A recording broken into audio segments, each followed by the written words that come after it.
Now finally for some calculator shortcuts, because most of you aren't going to be carrying the yellow table around, and it doesn't even cover every possible z-score. So how do we use the calculator? So first of all, on the calculators you're going to press second and distribution. Where is distribution? It's the same place we did for binom PDF and binom CDF. Hit second, whoops, turn that one on.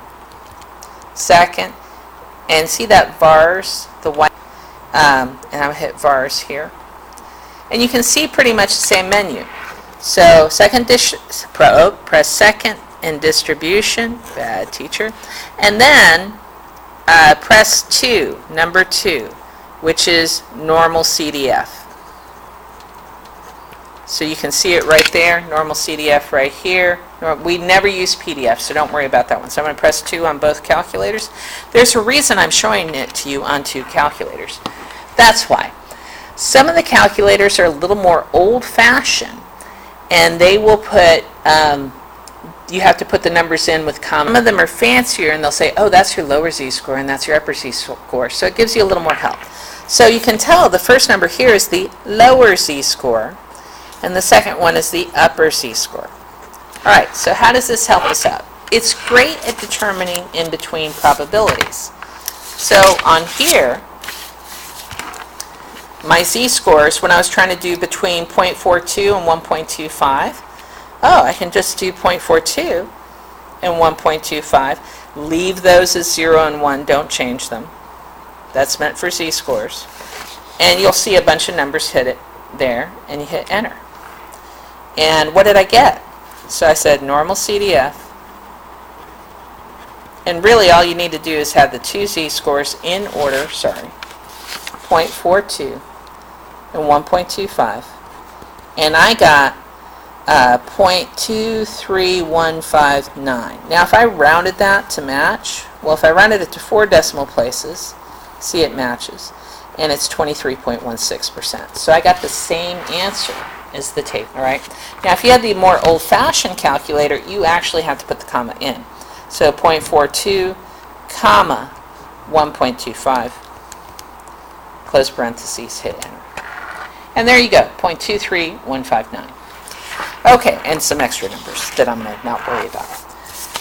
Okay, well that's cool. So let's go ahead and start with some of these examples. Initially, I want to make sure you understand the picture and then the entry, and then all I really care about is that you know how to do it as with the shortcut command on your calculator. So if I'm trying to determine between negative 2.75 and negative 1.5, that's roughly there. I'm trying to find this yellow area.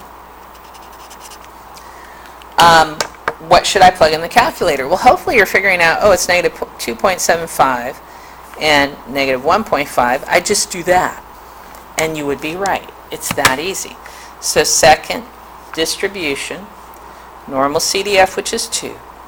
And we said negative 2.75, comma, negative, enter. And you get 0.0638. Okay, that's fine. Now, what if instead I want less than negative 2.75. So I'm looking at this pink area here.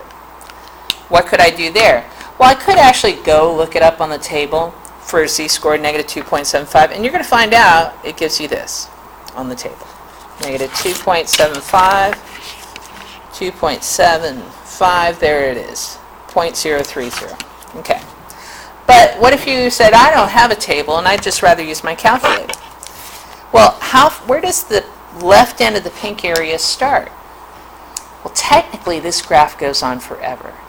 So you basically say, I'm going to go forever to negative 1,000. You know why it's negative? Because we're on the negative side. We're below average.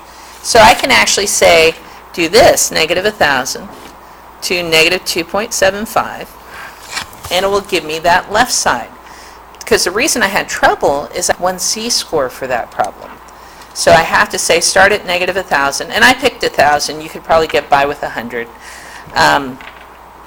Just because of rounding issues, I always like to have too much. And you can see that works out to the number we got off the table. Okay. How about less than negative 1.5? It's the same deal.